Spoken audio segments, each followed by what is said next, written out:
नमस्कार। कार्यक्रम जीविकाका पाइलामा स्वागत छ। म गोपाल जीटी। दर्शक महानुभावहरू, यस कार्यक्रममा हामीले कृषि लगायतका उद्यमशील गतिविधिहरू तपाईहरू समक्ष राख्दै आएका छौं।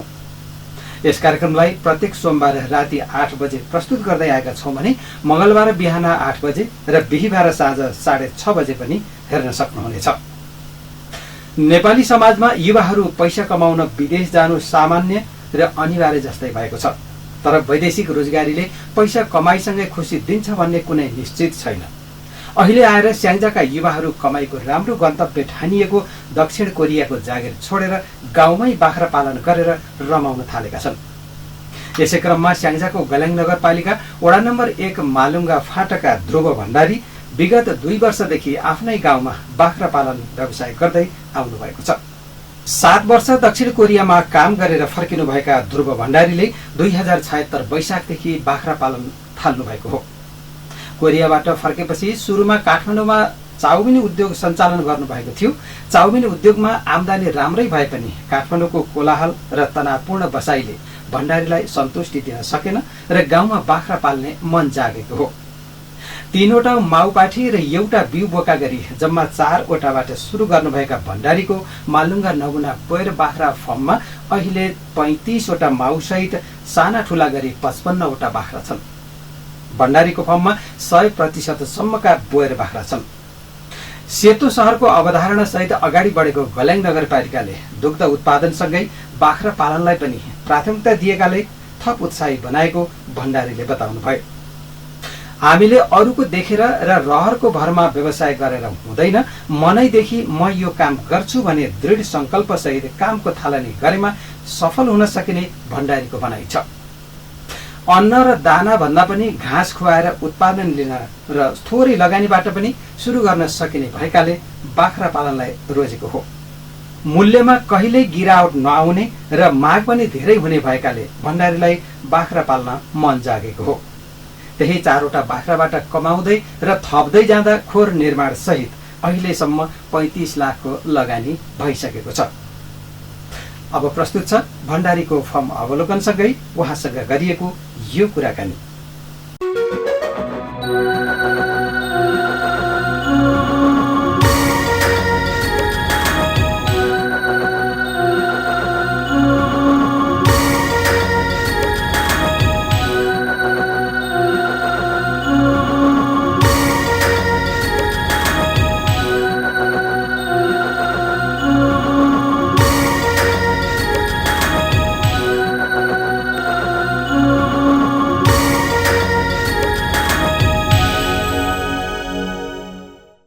ध्रुवजी, कार्यक्रममा स्वागत छ यहाँलाई।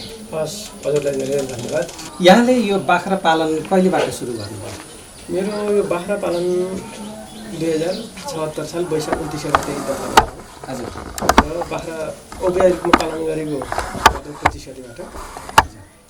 मैले सुरुमा बाख्रा पालन गर्दाखेरि अस्ट्रेलियाबाट 3वटा 100%को पाठीहरू र चितवन जगतपुर एग्रोबाट एउटा 100%को अफ्रिकन बोका लिएर आएको थिएँ। दुर्भाग्यवश त्यो बोका 10 दिनका दिन मऱ्यो, एउटा 100% बोका। र पुनः त्यही ठाउँमा गएर फेरि अर्को बोका लिएर आएँ। 60पट्टि दाइछ, तर त्योभन्दा राम्रो क्वालिटीको त्यो लिएर आएँ। यसरी सुरु भयो? हजुर। त्यसपछि लोकल थप्ने र यिनीबाट ब्रिडिङ गरेर बढाइरहेको छु। हजुर। त्यो बाख्रा पाल्नुभन्दा पहिला के गर्नुहुन्थ्यो? म बाख्रा पालनभन्दा अगाडि अलिक पहिल्यै, त्योभन्दा अगाडि 2 वर्ष अगाडि भनौँ न। हजुर। त्योभन्दा 2 वर्ष अगाडि कोरिया गएको थिएँ। हजुर। कोरियाबाट फर्किएपछि कोरिया 7 वर्ष बसेँ म। मेरो कोरिया 1.5 वर्षको भिसा बाँकी थियो।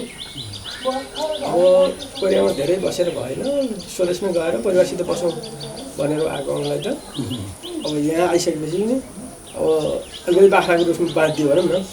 तर यहाँ बाख्रा पालन गर्नुभन्दा अगाडि मैले काठमाडौँ आइसकेपछि, मेरो काठमाडौँ घर काठमाडौँ आइसकेपछि काठमाडौँमा पनि घर बनाउनु भएको छ? हजुर, काठमाडौँमा घर छ।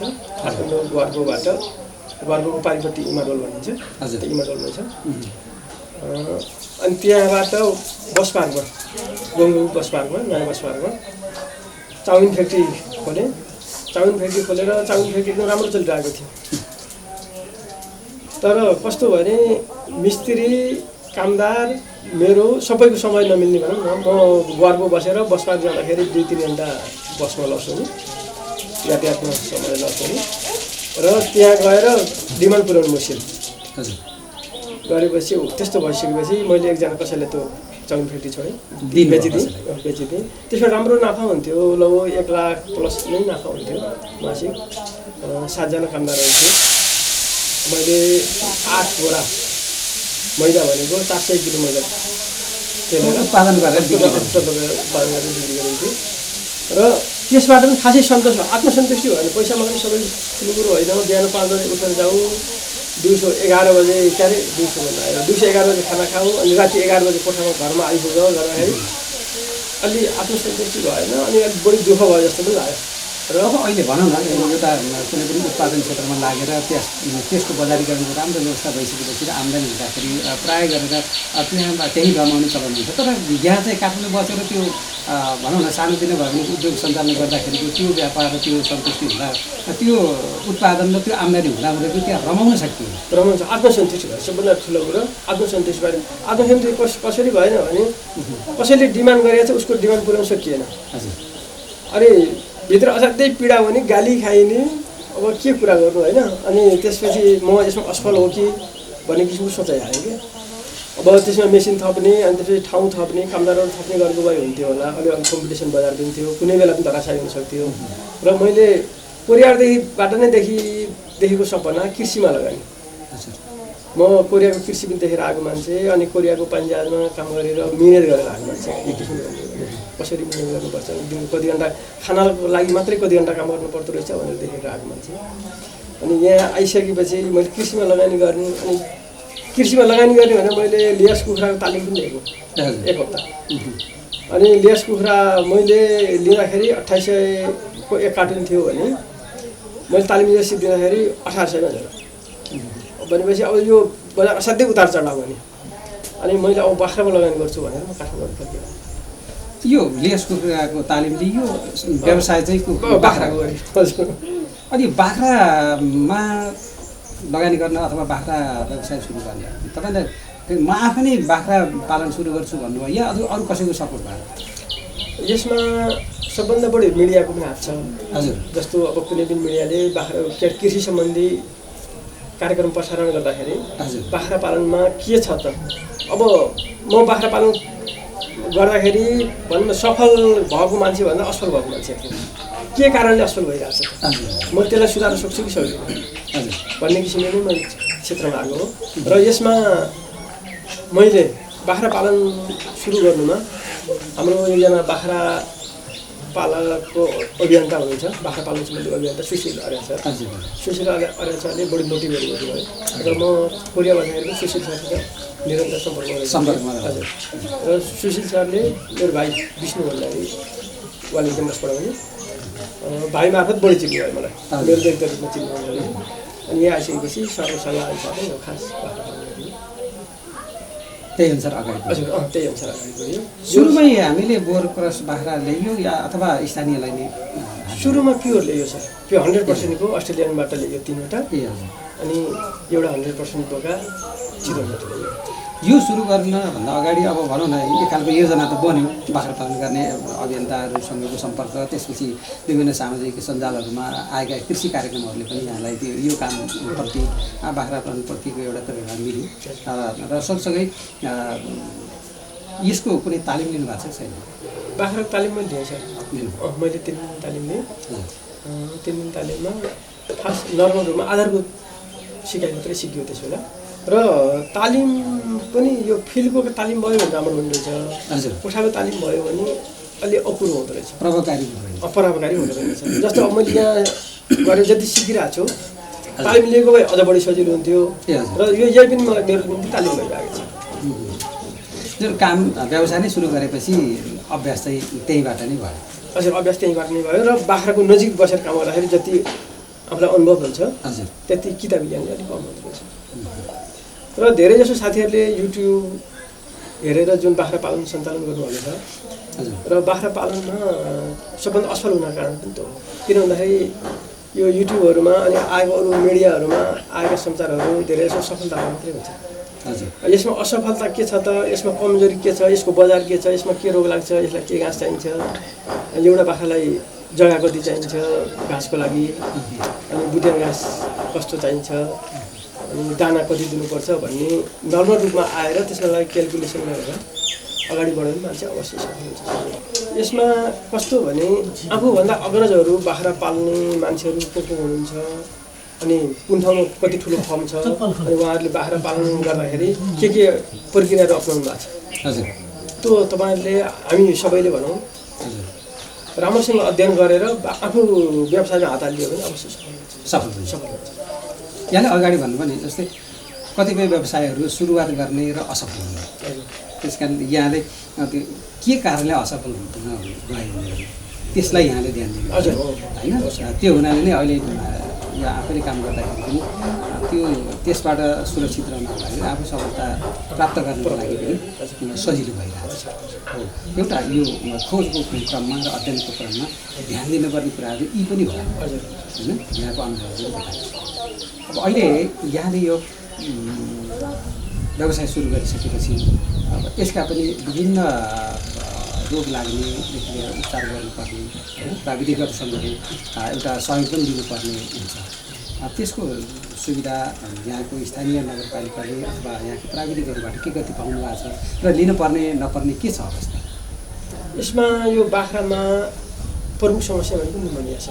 हजुर अनि निमोनिया जुका हजुर र अरू यो स्नायु सम्बन्धीको नर्भ सम्बन्धीहरूको रोग पनि लाग्दो रहेछ। अब यो पछि गर्दै जाँदाखेरि गर्ने क्रममा याद भयो, थाहा भयो। र यसमा कस्तो रहेछ भने हामीले बाख्रा पालन गर्दाखेरि बाख्रा सित्तिमिति रोग देखाउँदो रहेछ, रोग देखिँदैन। जब रोग देखिँदैन हामीले नर्मल रूपमा लसुन पानी, बेसार पानी अनि यो घरेलु औषधिहरू र आफूले जानेको अब जुकाले होला निमोनियाले होला भनेर जुन औषधि गरिन्छ अनि बाख्रालाई सन्चो हुँदैन। बाख्रालाई सन्चो नभएपछि हामी एकदम लास्ट स्टेजमा प्राविधिक बोलाउँछौँ। हजुर एकदम अन्तिम अवस्थामा प्राविधिक बोलाएपछि प्राविधिकबाट पनि भनौँ न सफलता हुँदैन, किनभने अन्तिम अवस्थामा पुगिसक्यो त्यो जसरी पनि जानु नै छ। त्यसो हुँदाखेरि कुनै पनि रोग लाग्न या त आफूले जान्नु पर्यो, रोग लागेपछि यदि रोग लाग्नुभन्दा अगाडि अथवा रोग लागिसकेपछि सुरुको स्टेजमा प्राविधिकलाई देखाइयो भने यो रोग सम्बन्धी जुन उपचार गरेको त्यो प्रभावकारी हुन्छ। र म पनि परेको छु यसमा। अब जस्तो भनौँ अकस्मात बाख्रा मरिदिन्छ, के भयो त भन्दाखेरि बाख्रा लक्षण पहिले देखाइरहेको हुन्छ, यो नर्मल होला भनेर मैले सोच्छु। अनि अन्तिममा प्राविधिक बोलाएर गर्दाखेरि ल योसम्म गरौँ के अरे हुन्छ कि हुँदैन भन्नुहुन्छ कि उहाँले। अनि हामीले के भनिन्छ भने ल प्राविधिकले जानेनन् भनिन्छ। दोष गल्ती हाम्रो हुन्छ, दोष प्राविधिकलाई हुन्छ। र यसको लागि चाहिँ बाख्राहरूले के गरेको छ, राम्रो खाएको छ छैन, अथवा उसँगको कतिसम्म त्यो अलिकति जागरिलो छ, त्यसमा जागर कमी त्यसको चाहिँ रेखदेख चाहिँ बेला बेला गरिरहनुपर्छ। जस्तो आफ्नो खोरमा कम्तीमा पनि बाख्रा निहाल्न मात्रै, जस्तो घाँस दिन अथवा भनौँ न भगाएर सोर्न निहाल्न मात्रै 1 घन्टा 2 घन्टा समय दिएर हुँदैन। बाख्राले कसले के गरेको छ भनेर 1-2 घन्टा हेर्नु नै पर्छ। र अहिले मेरो पक्षमा भन्दाखेरि हाम्रो सिङ्गो जिल्लामा सायद पशु प्राविधिकमा डाक्टर भनेको हाम्रो अनिश सापकोटा सर हुनुहुन्छ। यो गलैँचा नगरपालिकाले मात्रै उपलब्ध गराएको छ, जिल्ला पशु कार्यालयमा हुने कुरा छ। र गलैँचा नगरपालिकाले जुन डाक्टर उपलब्ध हुनुभएको छ उहाँ एकदम राम्रो अनुभवी डाक्टर हुनुहुन्छ, भर्खरको भनौँ न ताजा डाक्टर हुनुहुन्छ। उहाँबाट हाम एकल फोनमा आउनुहुन्छ भनौँ न। यसमा प्राविधिक पक्ष एकदम राम्रो छ सर। हाम्रो स्थानीय पालिकाहरू सहयोग छ सर। हाम्रो त अब गलैँचा नगरपालिका कृषिमै लगानी बढी गर्ने भन्ने चाहिँ छ। त्यसो गर्दाखेरि राम्रो हो। पालिकाको कुरा आयो र गरे देशभरका पालिकाहरूले आफ्ना खालका एउटा योजना छन् र त्यो क्षेत्रमा लगानी गरेका छन्। त्यसमध्येमा गलैँचा नगरपालिकाले कृषिलाई नै माथि उठाउनुपर्छ, कृषकहरूको उत्पादन नै हामी बाँच्ने, त्यस कारण पनि हामी कृषिमा लाग्नुपर्छ भन्ने मान्यताले पनि गलैँचा नगरपालिकाले लागेको छ। यो भन्दै गर्दाखेरि अहिले जुन हुन त अब यो यही बाख्रा सम्बन्धीको जुन पशु कोही डाक्टर नै उपलब्ध भएको छ होइन, यसले पनि कृषकहरूलाई धेरै सजिलो भएको छ। अब यो एकल फोनमा पनि आउनुहुन्छ, यसले पनि सजिलो पनि भयो। र सँगसँगै अब यो नगरपालिकाले प्राविधिक सहयोग पनि दिएको छ र सँगसँगै किसानहरूलाई एउटा व्यावसायिक प्रवर्धन गर्नको लागि पनि सम्बोधन गर्ने भनिरहेको छ। यो त्यो के कति लागू गरेको छ अथवा त्यसभित्र हजुर पर्नु भएको छ छैन? जस्तै नगरपालिकाले अनुदानहरू दिने अथवा विभिन्न व्यवसाय प्रबन्धनमा सरिक बनाउने त्यस्तो छ कि छैन? अब नगरपालिकाको कार्यक्रम नै कृषिलाई बढावा दिनु भन्ने कार्यक्रम छ। यो कार्यक्रम अन्तर्गत अब सबभन्दा पहिला त यसमा सेतो सहर बनाउने भनेर दुधको सहर बनाउने भन्ने छ। अब अभियान नै छ र यसमा जो त्यो सम्बन्धित पक्षबाट सहयोग पनि पाउनुभएको होला। उहाँ जुन भैँसी पाल्नुहुन्छ, गाई पाल्नुहुन्छ, दुध उत्पादन गर्नुहुन्छ। र सेकेन्डमा बाख्रा नै छ। सेकेन्डमा बाख्रा छ। जस्तो बाख्रामा के छ त तपाईँहरूलाई समस्या भनेर जो हाम्रो जुन गुनासो हुन्छ त्यो सुनवाई हुन्छ र सिजनल घाँसहरूको बारेमा, अनि त्यसपछि त्यो घाँसमा लाग्ने रोगहरूको बारेमा, त्यसबाट आउने उत्पादनहरू के कसो हुन्छ, खुवाउने तरिका के छ भन्ने यो हाम्रो प्राविधिकहरूले बेला बेलामा बताइरहनुहुन्छ र बिउ पनि निःशुल्क रूपमा उपलब्ध हुँदै आएको छ। र यो जुन नगरपालिकाबाट किसानहरूलाई थ्रेसर दिने के अरे चाप कटर दिने, अनि त्यसपछि यो डुँडहरू दाना खाने डुँड दिने, अनि यिनीहरू अनुदानमा आइरहेका छन्। यसमा त अझै एउटा के छ भने सर, म त नयाँ, मैले थालेको 2 वर्ष भयो। मभन्दा धेरै पुराना साथीहरू हुनुहुन्छ। म झट्टै गुनासो गर्ने पक्षमा त छैन, तर के भने म अघि जान्छु भन्दाखेरि मलाई नगरपालिकाले पछाडिबाट हुन्छ अगाडि बढ भनेर अलिकति धक्काइरहेको छ। तपाईँहरूको स्रोत केन्द्र बनाउने हो, तपाईँहरू राम्रो लगानी गर्नुभएको छ, अनि मिहिनेत राम्रो गर्नुभएको छ, तपाईँहरूको स्रोत केन्द्र बनाउने हो तपाईँहरूको फर्मलाई, अनि र त्यही अनुसार अगाडि बढ्नुहोस् भन्ने किसिमको मोटिभेट जुन हुन्छ, मोटिभेट उत्प्रेरणा दिइरहनु भएको छ। जेहोस् एउटा अभिभावकत्वको भूमिकामा चाहिँ नगरपालिका छ। अझ हामी किसानले त अलिकति के सोचिन्छ भने यति पुगेन कि मलाई योभन्दा अझ बढी चाहिने हो कि अपेक्षा चाहिँ अझै बढी, अपेक्षा अलिक बढी र अलिक बढी लगानी गरिदियो भन्थ्यो भन्ने चाहिँ भइरहेको छ। सुरुको खेलमा फेरि फिल्म त्यहाँले सुरुवातमा कतिवटा बाख्रा राख्नु? मेरो सुरुमा राखियो 4वटा बाख्राबाट सुरु गरियो। 4वटा माउ राख्नु? 4वटा, एउटा बोका 3टा पाठी भनौँ न, त्यस बेलाको पाठी नै थिए। 100% अस्ट्रेलियन हो। त्यहाँबाट बढाउँदै गयो। त्यसबाट निस्केका क्रसहरू र लोकलहरू थपियो चिजमा। हजुर। र अहिले धेरै महिनासम्म त मैले 18-20-22मा पढिरहेको थिएँ। हजुर। र अहिले फागुनबाट यता म अहिले 50-55 बाख्रा स्टक भइरहेको छ भनौँ न, बेचेर चाहिँ बिक्री गर्दा पनि 50 त्यो अनुपातमा चाहिँ हामीसँग बाख्रा मौजुदा छ। हजुर। अब यो अघि घाँसको कुरा पनि आयो। एउटा हरेक पेसाको एउटा पूर्वाधार तयार हुनुपर्छ र बाख्राको लागि अथवा पशुपालनको लागि घाँस पनि एउटा पूर्वाधार भित्र पर्छ होइन?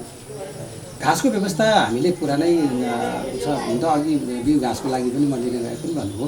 अहिले अब भर्खर 2 वर्ष पनि भएको छ र सँगसँगै अब हामीले पुरानै हाम्रो रैथाने घाँसहरूलाई बढी प्रयोग गरिएको छ अथवा अरू घाँसहरू कति लगाउनु भएको छ? अहिले मैले सुपर नेपियर, पासपालम, हजुर, अनि मोलाट्रो भन्ने यिनीहरू विकासी घाँसहरू हुन्। अनि सिग्नल भन्ने हुन्छ एउटा, यो छारीमा पनि हुने, सेपमा पनि हुने घाँसहरू हुन्। अनि यिनी घाँसहरू मसँग अहिले प्रशस्त मात्रामा छ भने पनि हुन्छ, किनभने यो 1 वर्षमा नै धेरै नै फैलिन्छ। र सुपर नेपियर किसानले, बाख्रा पालक किसानहरूले सुपर नेपियर नै लगाउनुपर्छ फर्मुलमा भन्ने। हजुर, त्यो चाहिँ राम्रो। किनभने कारण मैले अहिले वैशाखमा पहिलोचोटि कटाइ गरे पनि प्रत्येक महिनाको एकचोटि कटाइ गरेर कार्तिकसम्म पाउनेछ। त्यसो गर्दाखेरि घाँस अहिले मैले यो जुन यो उन्नत घाँस छ, उन्नत घाँस 9 रोपनी उठेको छ। र अब 1 बिहा भनेको 13 रोपनी अब फैलाउँदैछु। यो हामीले आफ्नै जग्गामा लगाएको छ अथवा भाडामा? यो भाडामा छ सर। ए हजुर। अनि आफ्नो जग्गामा जय घाँस र धान खेती सबभन्दा बढी त्यही नै छ। र हामीले उन्नत घाँसको सँगसँगै यो जुन रैथाने घाँसहरू छ, रैथाने घाँसहरूलाई पनि बढावा दिनुपर्छ। किनभने रैथाने घाँस खडेरी, पानी, किरा सबै सहने खालको हुन्छ। अब यो यदि विकासी घाँसको मात्रै भर परियो भने जस्तो हिउँदो उत्पादन हुँदैन। त्यस बेला यहाँको बुटियान घाँसहरू प्रशस्त हुन्छ, अनि खरघाँसहरू हुन्छ। त्यो खरघाँसहरू खुवाएर बाख्रा पाल्नु पर्ने हुन्छ। त्यसो गर्दाखेरि रैथाने घाँस प्लस उन्नत घाँस यो दुवै भयो भने राख्छ। दुवै। जस्तै यहाँ चाहिँ एउटा हरेक मान्छेका जीवनका यात्राहरूमा कहाँ कहाँ पुगिन्छ अथवा कुन कुन पेसा व्यवसायमा पुगिन्छ हामी त्यो सबैका हुन्छ। त्यस अन्तर्गत यहाँ एउटा वैदेशिक रोजगारीमा कोरियामा पनि 7-7 वर्षसम्म बिताउनु भयो।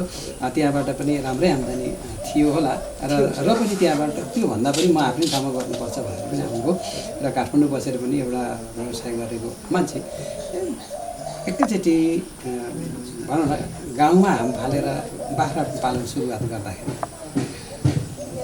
अलिकति कस्तो अनुभव भएको छ यहाँलाई? यो सर अलिक कसरी अप्ठ्यारै गर्नुभयो। कस्तो हुँदो रहेछ भने हुर्किने गाउँले परिवेशमा हुर्कियो। हजुर। तर काम गराइ बाहिर भयो। हजुर। बाहिर अलिकति के हाई फाई जस्तो। हजुर। ठ्याक्क 8 घन्टा 14 घन्टा कति घन्टा काम गर्ने विदेशमा। त्यो काम गरेपछि अरू time totally free, tension free जस्तो थियो। कुन थियो? तर विदेशमा काम गर्दाखेरि सर एउटा सबभन्दा ठुलो समस्या भनेको डिप्रेसन। डिप्रेसन कस्तो हो भने त्यो यता नेपालको डिप्रेसन होइन, उहीँको डिप्रेसन छ। जस्तो काम गऱ्यो कसैले अराइदियो, अरायो भने काम गरिरहेको मान्छेलाई अरायो रिस उठ्दो रहेछ कि अब यहाँ त्यो छैन होइन। अनि त्यहाँ दबाब सबभन्दा ठुलो दबाब। काम गरिरहेछ ल यो सिद्ध्याउ यो गर है भनेपछि अलि रिस उठ्नु। यो बाख्रा पालनबाट जुन आइयो नि एकैचोटि गाउँमा आइयो त्यो स्टेजसम्म आउँदाखेरि म अहिले एकदम सन्तुष्ट छु। जे होस् अब विदेशमा अरूको दबाबमा अरूको स्ट्रेसमा परेर जुन जुन काम गरिन्थ्यो भलै आफ्नो परिश्रम अनुसारको केही पारिश्रमिक पाइँदो हो त्यो आफ्नो ठाउँमा छ। तर पनि त्यहाँभन्दा त यहाँ त स्वतन्त्रताको महसुस चाहिँ जस्तो यो समय म कोरियामा काम गरेँ अब पाउँदैन होइन। जस्तो अरू जुन समय हुन्छ बिचमा अब जुन मेरो व्यक्तिगत समय हुन्छ त्यो जागिरमा कहीँ पनि पाइँदैन। यहाँको अनुभवबाट पनि र हाम्रो बुझाइमा पनि के भने हामी जे गर्छौँ आफ्नै ठाउँमा स्वतन्त्र रूपमा गर्दाखेरिको आनन्द नै छुट्टै हुन्छ। आनन्द सबभन्दा सुरुमा सर यो 40 वर्ष 45 वर्ष 50 वर्षसम्म अहिले 50 काटियो सर। अनि 50 वर्षसम्म पनि अलिकति बढी पैसा कसरी कमाउने भन्ने किसिमको जुन ध्यान जान्छ, माइन्ड त्यतापट्टि बढी गइरहेको फ्लो भइरहेको हुन्छ। त्यसपछि सर आत्मसन्तुष्टि के गर्दाखेरि हुन्छ त? म समाजमा के गर्दाखेरि भेट्छु, मलाई मान्छेले के गर्दाखेरि चिन्छन् त भनेर भन्दाखेरि अब कोही भैँस पालनमा लाग्नु होला, कोही कुखुरा पालनमा लाग्नु होला, आफ्नो इच्छा हुन्छ। त्यो व्यवसायमा लागेको सन्तुष्टि छुट्टै छ। त्यो करोडको सन्तुष्टि पनि हुँदैन, अरबको सन्तुष्टि हुन्छ। करोडको कुरा त्यो आफ्नो ठाउँमा छ होला। जे होस् हामीले सुरुवात गऱ्यौँ त्यहाँको त्यो भन्दा यहाँको एउटा स्वतन्त्र रूपमा काम गर्दाको आनन्द पनि छुट्टै छ। एउटा परिवारसँग सँगसँगै बस्नु र एउटा सामाजिक क्षेत्रमा पनि आफ्ना हरेक दुःख सुखमा सहभागी हुन पाउनु त्यसको पनि छुट्टै महत्त्व छ होइन। त्यसको पनि महत्त्व छ। यो व्यवसायबाट हामी यहाँको अहिलेको छोटो अनुभवमा पनि यसको भविष्य राम्रो छ। सबभन्दा सर यसमा कम्पिटिसन छ। तपाईँले आफ्नो सामानको मूल्य तपाईँ आफू थोक्नु। धेरै व्यवसायमा प्रतिस्पर्धा हुन्छ तर यसमा छैन। यसमा प्रतिस्पर्धा पनि छैन। अब एउटा कुरा अर्को कुरो बजार कसले पनि घट्दैन। जस्तो बाख्राको मूल्य यो वर्ष 800 रुपियाँ किलो मासु भयो भने अर्को वर्ष 850 हुन्छ, 750 एउटा। अनि त्यसपछि यो कस्तो हो भने हामीले घाँस दिएर मासु लिने। कुनै पनि भैँसलाई जस्तो कुखुरा पालन गर्दाखेरि अब भैँसलाई दुध उत्पादन लिन्छ भने यसबाट मासु उत्पादन र मासुको बजार नेपाली जुन समाजमा छ यो सर्वस्वीकार्य। हजुर। यो बजार बोकाएर जुन बाख्राको बजार छ त्यो सर्वस्वीकार्य छ, यसमा कुनै सांस्कृतिक प्रतिबन्ध छैन अनि धार्मिक प्रतिबन्ध छैन। र यसले जुन मांसाहारी हुनुहुन्छ सुरु सायद बाख्राकै मासु खान्छ, बाख्राको खान्छ। त्यसो गर्दाखेरि यो बढ्दो छ घट्दो छ। यो बाख्रा पालनमा आफ्नो अलिकति ठाउँ अनुकूल छ भने हजुर यसबाट धेरै राम्रो छ। धेरै राम्रो छ सर। अब एक किसिमले भन्यो भने अहिले त धेरै गाउँहरू रित्तिँदै गइरहेका छन्। उनीहरूको जग्गा त्यसै जङ्गल बलिरहेको छ, झाडी भएको छ। अब श्रम त जहाँ जुनसुकै पेसामा पनि गर्नुपर्छ तर श्रम अनुसारको आम्दानी लिन चाहिँ बाख्रामा सकिन्छ सर।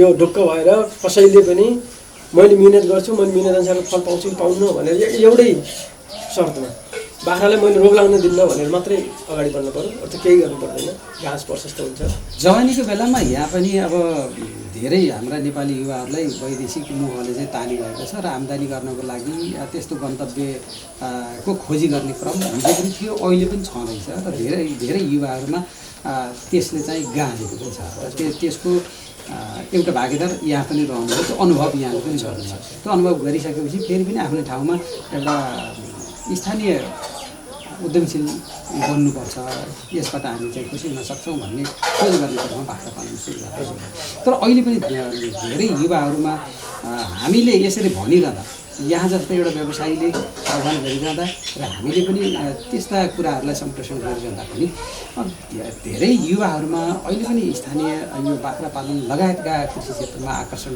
भएको पाइँदैन कि यसमा चाहिँ यहाँले के कारणले नभएको होला भन्ने लाग्छ यो सर मान्छेको इच्छा र एकचोटिको लहर हुन्छ हजुर 18 वर्ष पुगेपछि पासपोर्ट बन्छ पासपोर्ट गरेपछि पासपोर्ट गर्ने भनेको विदेश जानु नै हो हजुर अब जापान कोरिया अस्ट्रेलिया जुन सजिलोसँग जाने देशहरू छन् ती देशहरूमा राम्रै कमाइ हुन्छ मान्छे अमेरिका नै भनेर यो अवैधानिक बाटो अपनाएर दक्षिण अमेरिकाको बाटो हुँदै उता पनि जान्छ अब यसमा कस्तो भने मान्छे एकचोटिको लहरमा फसिसकेपछि मान्छे त्यसबाट उम्किन अलिकति मुस्किल हुन्छ र सबभन्दा ठुलो कुरो आवश्यकता जस्तो मैले 20 लाख रुपियाँ खर्च गरेँ भने मैले मासिक 1 लाख रुपियाँ कमाउँछु भने जुन ग्यारेन्टी हुन्छ विदेशमा जहाँ पनि भनौँ न एउटा वैधानिक रूपमा गएको मान्छेले त्यो 20 लाख खर्च गरेको हेर्दैन 1 लाखलाई ठुलो मान्छे र म जसरी पनि बस्छु म बोरामा सुतेर पनि कमाउँछु ओभर टाइम गरेर 2 लाख कमाउँछु भन्ने जुन सोच हुन्छ र यहाँ सुतेर देखेको सपना र उहाँ काम गरेर देखेको सपनामा फरक पर्छ धेरै भिन्नता हुन्छ त्यसले गर्दाखेरि मान्छे उहाँ गएपछि डिप्रेसनमा बस्ने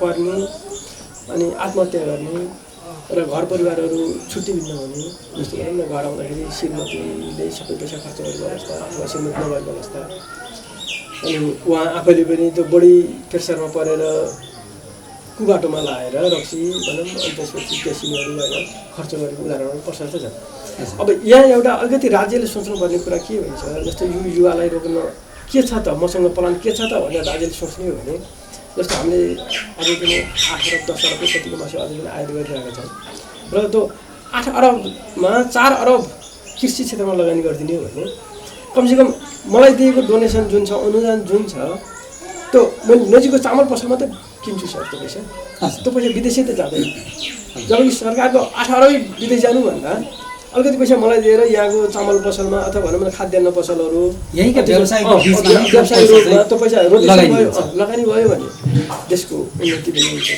विकास पनि बढ्छ र अब हामीले जुन लगानी गरेर विदेश गइन्छ अब विदेश गएर विदेशबाट आएको रेमिटेन्सले मात्रै देश चलाउँछु भन्ने कुरो अलिकति सरकारको गलत सोच हो जस्तो लाग्छ मलाई अब अहिले जुन किसिमको श्रम सम्झौताहरू भइरहेको छ यो म पनि प्रत्यक्ष सहभागी भएको मलाई यो अनुभव भएको कुरा छ र जुन विदेश जाने युवाहरू छन् तिनीहरूलाई सर हामीले एकछिन भने मैले बाटो देखाउन नसकियो म जस्तो म उग्र कृषक भएँ अथवा अर्को मभन्दा अझ उग्र कृषकहरू हुनुहुन्छ भने मैले उहाँहरूलाई अझै पनि मोटिभेट गर्न सकेँ होइन विश्वास दिलाउन सकेँ अनि तपाईँ गर्नुहोस् केही हुन्छ भन्ने किसिमको विश्वास दिलाउन नसक्यो भने हाम्रो बोल्नु गर्ने सर यसमा त्यसको लागि एउटा सम्बन्धित निकायले पनि अलिकति उनीहरूलाई बुझाउनको लागि र यहाँको महत्त्व के हो भन्ने कुरो स्पष्ट पार्न जरुरी छ अब हामी त्यसमा जो विदेशमा काम गर्दाखेरि विभिन्न देशका मान्छेहरू हुन्थ्यो भियतनाम हुन्थ्यो फिलिपिन्स हुन्थ्यो अनि इन्डोनेसिया मलेसियाको पनि त्यति देखियो हामीसँग त्यति भएन अब यिनीहरूमा हामीले तिनीहरूले कुराहरू सुन्दाखेरि के भनिन्थ्यो भने फिलिपिन्सले केटीहरूलाई स्टाफ नर्स गरायो र विदेश पठायो भियतनामले त्यही तालिम दिने आफ्नो देशमा काम गराउने सकेसम्म अब मान्छेले जसरी पनि विदेशै जान्छ एउटा लहर होइन सकेसम्म त्यही देशमा काम गराउने सोच लिएर आयो छुट्टा छुट्टै नीति बनाए फिलिपिन्स अहिले जस्ताको जस्तै चाहिँ गरिबै छ भियतनाम सायद चाइना पछिको सबभन्दा ठुलो आर्थिक वृद्धि दर भएको देश हो र अहिले यो पूर्वी एसियामा एकदम उदाउँदो देश छ अब यस्तो नीतिहरू आयो भने मेरो विचारमा युवाहरू विदेश जाँदैन नेपालमा पनि धेरै सम्भावना धेरै छ अहिले यहाँको लगानी कति जति छ यो लगानीको कुरा त सर कस्तो हुन्छ भने अब बढ्दै जाने हो अब फोहोरमा कति लगानी भयो अनि त्यसपछिको दानामा कति लगानी भयो ती कुराहरूसँग छ र मेरो अहिले समग्रमा भन्नु पर्दाखेरि 35 लाखको हाराहारीमा अहिले हामीसँग भनौँ न 50 देखि 60 को अनुपातमा बाख्राहरू पनि मौजुदा छन्। अब यही अनुपातमा बाख्राहरू राख्ने पनि यहाँको जुन योजना अगाडि पनि भएको छ। हामी यो अनुपातमा बाख्रा पाल्दै गर्दा र हामीले भनौँ न कति जति आम्दानी लिन सकिँदो रहेछ? यसमा कस्तो हुन्छ भने सर सुरुको 2 वर्षसम्म हामीले आम्दानी आश नगरी हुन्छ। जस्तो म अहिलेसम्म आम्दानी आश नगरी हुन्छ। यो लगानीको समय मेरो 2 वर्ष हो, यो लगानीको समय हो। मैले 35 लाख लगानी गरेँ भने यो एकछिन भने यो खोरसहितको हो। अब खोरको लगानी त त्यसमा बाख्रामा प्लस हुँदैन। मैले बाख्रामा लगानी गरेको मानौँ 20 लाख लगानी गरेको छु भने बाख्रा बढेर 30 लाख भएको छ, तर बेच्न पाउँदैन। 10 लाख त नाफा छ नि त, तर नाफा हामीले देखिँदैन एउटा। अनि अर्को कुरा अब सुरुमा खोरमा लगानी गरियो भने बाख्रा फेल भइन्छ कि जस्तो मेरो अनुभव। सुरुमा बाख्रा बढाउँदै जाने खोरको यो क्षेत्रफल बढाउँदै गइयो भने अवश्य सफल हुन्छ। यहाँले पनि जुन अगाडि भन्नुभयो हामी 4वटा बाख्राबाट सुरुवात गरेँ, त्यसपछि बिस्तारै बढाउँदै जाँदाखेरि अहिले यो ठाउँमा आयो। यहाँ कस्तो हुन्छ भने 4वटा बाख्रा पालेर के गर्ने हो भन्ने हुन्छ। अब एकैचोटि 50वटा बाख्रा पाल्दा त घाँस पनि चाहिन्छ, एउटा मेन्टालिटी चाहिन्छ, आफ्नै अनुभव पनि हो, आफूलाई मान्छेको तयारी पनि हुनु पऱ्यो। अनि त्यसपछि रोग सम्बन्धी के हो, बाख्राको समस्या के आउँछ ती सबै जान्नु पऱ्यो। अब सबभन्दा समस्या छ यो बाख्रा पालनमा, तपाईँले अर्काको कुरा सुन्नुभयो भने चाहिँ तपाईँ एउटा रोड आफूले मनमा सोचेको रोडम्याप नबनाइकन म कसैसित पनि भेट्दिनँ, अथवा भनौँ न उसले दिएको सकारात्मक कुरा मात्रै लिन्छु, नकारात्मक कुरा म उसलाई केही भन्दा पनि भन्दिनँ र म लिँदा पनि दिन्नँ भन्ने किसिमको बेला आफूले योजना बनाउनुपर्छ सर। यो अरूले आएर यो के किनेको यस्तो बाख्रो, यो देउँदैन, यो बुढो बाख्रो भन्ला, यो खोर यत्रो के बनाएको भन्ला, अनि घाँस खाने ठाउँ भएन भन्ला। त्यो उसलाई पनि थाहा छ, मलाई पनि थाहा छ सर, घाँस खाने ठाउँ भएन भने थाहा छ। तर के भने लगाइदिएको पैसा चाहियो सुरुमा। म बिस्तारै अगाडि बढ्छु भने उसले हस् हजुर मैले अलरेडी बनाउँछु, त्यति अरू केही नभन्ने सर। उसलाई दियो भने उसले गएर बाहिर अर्को कुरा गर्छ, त्यो बेकारमा त्यो आफैलाई टेन्सन बढ्ने कुरा। किन हामी त व्यवसाय हो, त्यो कुरा गर्ने मान्छे व्यवसाय होइन सर, उसको जीवन निर्वाह त्यसै भइरहेछ। हस्, यहाँले भनेअनुसार जस्तै हामीले सुरुवात चाहिँ थोरैबाट गर्नुपर्छ र काम गर्दै जाँदाखेरि आफैमा अनुभव पनि बढ्दै जान्छ र अप्रत्यक्ष रूपमा आम्दानी पनि हुँदै जान्छ। किनभने त्यसलाई त्यहीँ लगानी गर्छौँ र हामीले वृद्धि विकास गर्नु भने त्यो पनि ठुलो कुरा। अहिले मसँग 35वटा माउ छ सर। 35वटा माउमा अब एकदम नर्मल रूपमा जो भनौँ यो वातावरण अनि भाग्य पनि भन्नुहुन्छ नेपालीमा। भाग्यले साथ दियो भने 35वटाले 50वटा जति सर्दर पाउँछ, कुनै 2टा पाउला, कुनै 2टा पाउला, अहिले 3टा पाउनेहरू पनि छन्। अब 50वटा बाख्रामा मैले 10% बिक्री गरेर राख्ने भन्नुहुन्छ, प्रायः 5वटा जति मर्छ भन्नुहुन्छ। अब 45वटा बाख्रा बेच्न पाएँ भने मैले जुन बोयरको मूल्य र लोकलको मूल्य बेचे पनि मेरो जुन सोचाइ हो त्यो सोचाइ सफल हुन्छ सर। त्यो मेन्टेन गर्न सकिन्छ। त्यसमा चाहिँ हामी अब अहिलेको अनुभवले पनि बताइसक्यो। अहिले यहाँले सुरुवात गरेपछि यहाँको गाउँठाउँमा छरछिमेकमा के कस्तो प्रभाव पर्छ? मैले सुरुवात गर्दाखेरि सर यो नकारात्मकतिर गइरहेको थियो। हजुर, विदेश गएको मान्छे त्यत्रो दुःख गर्यो, आएर बाख्रा पाल्न थाल्यो। काठमाडौँ घर भएको मान्छे काठमाडौँबाट यहाँ आयो, अनि यहाँ आएर फेरि बाख्रा पालन नै भयो। भनेपछि यो मान्छे काम लाग्दैन, यो मान्छे उँभो लाग्दैन, यसले किन मासिन आएको, अहिलेसम्म कमाएको पैसा पनि सबै खर्च गर्ने भयो, गलत मास्ने भयो, लगानी भयो भन्ने गएको थियो। र अब म सुरुमा थोरै बाख्राबाट सुरु गर्नु पऱ्यो, एकचोटि धेरै थालेँ भनेपछि त अब झन् त्यसै पनि बढी विश्वास कम भयो। र अहिले 2 वर्षको अवधिमा जुन यो संरचना बन्यो, अनि बाख्रा सङ्ख्या बढ्दै गयो, वृद्धि विकास हुँदै गयो, बाख्रा पनि राम्रो हुँदै गए। र एउटा बाख्रा बेच्दाखेरि कति पऱ्यो भन्दाखेरि ठुलो मूल्य बताउँदाखेरि ए बाख्राबाट हुँदो रहेछ, तपाईँको बोकालाई दिन पाए हुन्थ्यो, तपाईँको बोका मलाई दिनुहोस् न भन्ने मान्छे बल्ल अहिले आइरहेको छ। त्यस बेला थिएन यो कहाँ यो सुनको बाख्रो हो र भन्ने एकदम यहाँ के अलि बुद्धिजीवीहरूले भने अब बाख्रालाई 3 लाख पर्छ, 4 लाख पर्छ बोयरलाई, 100% बोयरलाई भन्दाखेरि सुनको बाख्रो भइसक्यो भन्ने हुन्थ्यो। अब अहिले सुनको बाख्रो होइन, मोतीको बाख्रो भइरहेको छ। यो किन भन्दाखेरि अहिले नेपालको डिमान्ड नै बोयर बाख्रामा छ। अनि त्यसपछि फेरि हामीले जहिले पनि के गरियो भने यो खरी बाख्रामा क्रस गराउँदाखेरि जहिले हाडनातामा कहिले पनि ध्यान दिएन। यदि हाना त हटाएको भए यो जुन बोयरको ठाउँमा खरी थियो स्थानीय बाख्रा थियो त्यो पनि सारी बोयरको ठाउँमा जान्थ्यो होला तर हाम्रो सुरुदेखि नै अब हाना त पर्दै आउँदाखेरि वेट लस भइरहेछ जुन कम वेटका जन्मिने अनि वेट के अरे तौल पनि कमी भइरहेछ अब त्यसमा जस्तो बोयर बाहिर लिएर आयो भने त्यसमा त हाना त परेन त्यसबाट खरी जातमा बाख्रा क्रस गराउँदाखेरि उत्पादन अब त्यो हाम्रो स्थानीय बाख्रा र अहिलेको तुलनात्मक रूपमा हेर्दाखेरि यसको वृद्धि विकास पनि राम्रो हुने यसको बजार भाउ पनि राम्रो अहिले अहिलेसम्म बिउमा गइरहेको छ अनि यस्तो भने क्वालिटी नभएको त अब कसैले लौ मैले यति दिन्छु दिनुहोस् भन्ने कुरो छुट्टै हो नभए मासुमै पठाइन्छ क्वालिटी आएन भने अनि यदि क्वालिटी आयो यो बिउलाई हो भनेर जस्तो भनौँ न एउटा काँक्रो फालेर पनि पोटिलो दाना भयो भने बिउलाई राखिन्छ भने अनि त्यस्तै यही यो पनि यो बिउमा मैले बेच्न सक्छु भनेर बिउमा राखियो भने आफ्नो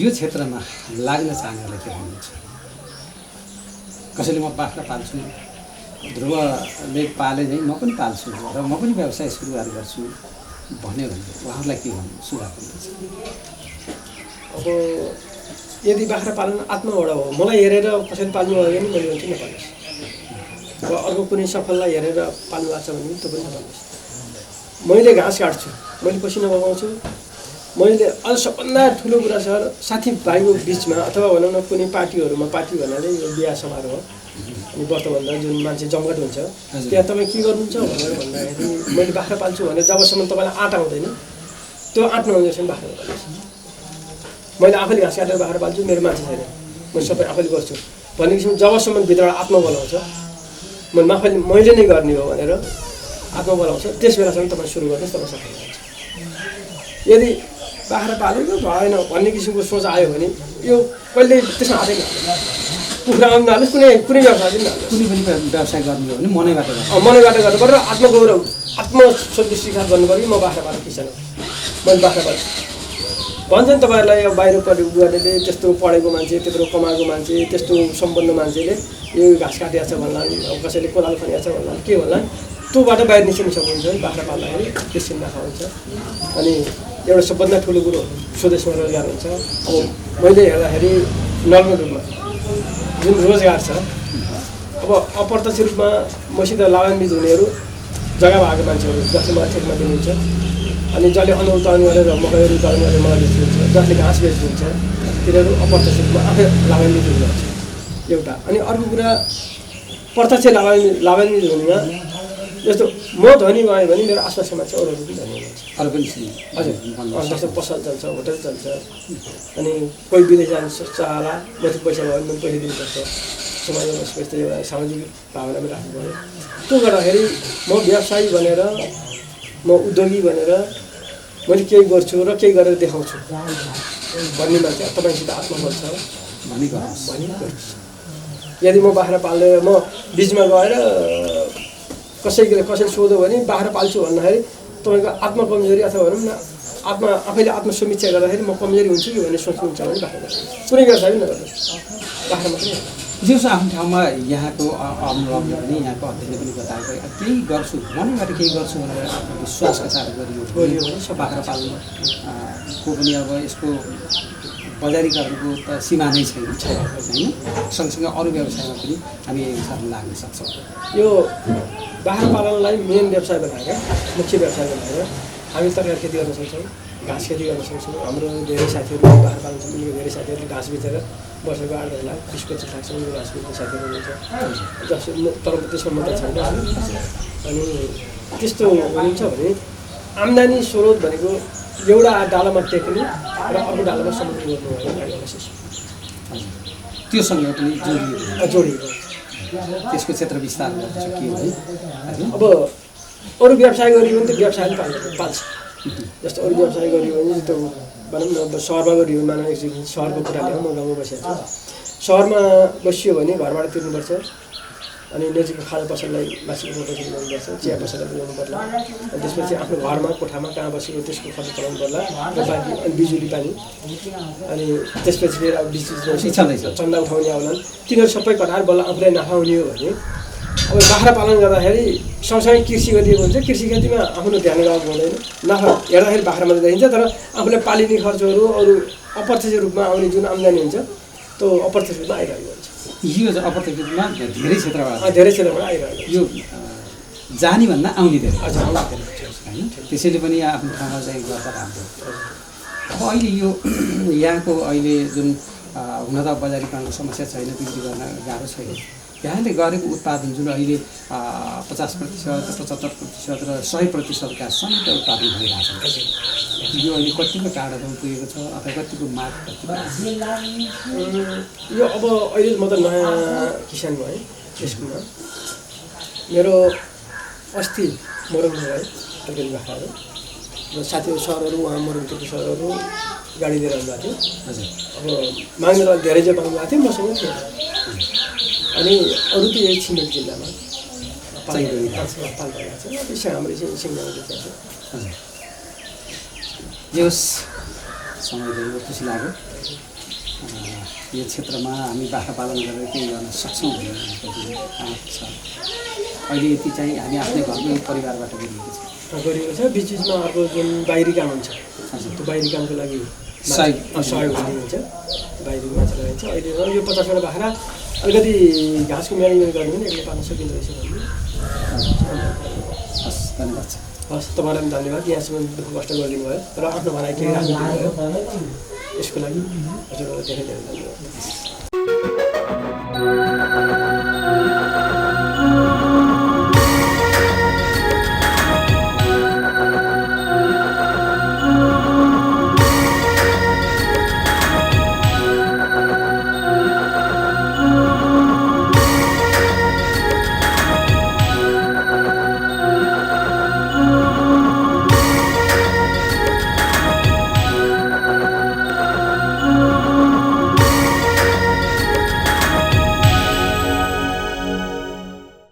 आदरणीय दर्शकवृन्द, अहिले प्रस्तुत थियो स्याङ्जाको गल्याङ नगरपालिका वडा नम्बर 1 मालुङ्गा स्थित मालुङ्गा नमुना बोयर बाख्रा फार्म सञ्चालक ध्रुव भण्डारीसँगको प्रत्यक्ष कुराकानी हो। युवाहरू विदेशिनुभन्दा आफ्नो गाउँठाउँमा यसै गरी जवानीको उपयोग गरी लाग्न आवश्यक छ, जसले हाम्रै गाउँठाउँमा आयमूलक कार्य गरेर आत्मनिर्भर बन्न सकियोस्। वास्तवमा हामी अरूको आश गर्नुभन्दा आफ्नो लागि आफै गर्नुपर्छ र मात्र आत्मनिर्भर हुन सकिन्छ। यसैगरी हरेक गाउँ बस्तीहरूमा कहाँ के उत्पादन हुन्छ त्यही अनुसारको व्यवसाय गर्ने हो भने अवश्य पनि स्थानीय स्तरमै स्वरोजगारी बन्न सकिन्छ। हवस् त, आगामी हप्ता पुनः आउने नै छौँ। यतिन्जेलसम्म कार्यक्रम हेरेर साथ दिनुभएकोमा तपाईँलाई धेरै धन्यवाद छ। हामीलाई 063 440 069 फोन गरी सुझाव तथा प्रतिक्रिया दिन सक्नुहुनेछ। आजको कार्यक्रमबाट म लगायत जीविकाका पाइला युनिट पनि बिदा चाहन्छ। यहाँको बाँकी समय सुखमय रहोस्। नमस्ते, जय किसान, जय